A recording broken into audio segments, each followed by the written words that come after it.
Hello and welcome. Please join me for a little experiment today. It's really simple.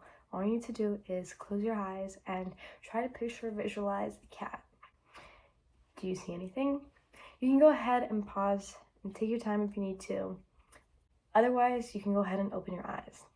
If you saw something, you have mental imagery. And mental imagery is the brain's ability to internally activate sensory and perceptual networks in the absence of any direct stimulus.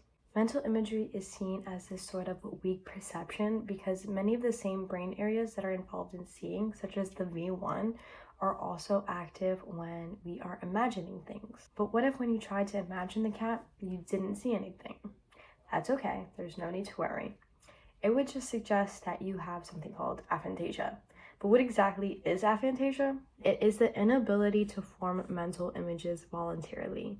While aphantasia is not fully understood, there are a few theories as to what exactly is going on. For example, some researchers describe aphantasia as a functional disconnection between sensory regions and prefrontal awareness networks. So this would suggest that while the brain areas do work, they are not communicating properly. Other researchers have shown that aphantasics display normal V1 activity just without subjective vividness, and this would suggest that their precuneus is not fully combining the visual information with the conscious image. This would go to suggest that consciousness works in sort of layers and has like a hierarchical integration, but that's a whole other story that I won't be focusing on. More broadly, mental imagery has been found to directly support how individuals remember and work with visual information. Other research on aphantasia has been linked to differences in things such as autobiographical and episodic memory, visual working memory, future thinking, and dreaming. The research found that aphantasics report reduced visual vividness, sensory details, and less detailed recollections across those domains. But it doesn't just go whether you have mental imagery or not. Mental imagery lies on a spectrum from aphantasia to hyperphantasia.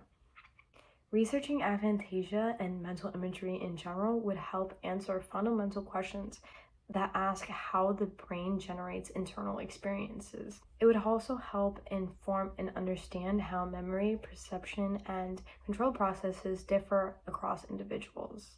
Furthermore, it would provide insight into neural connectivity and how mental imagery affects cognitive processes. Understanding these differences won't just make us understand how imagination works. It'll also make us rethink what a normal brain even means. Thank you.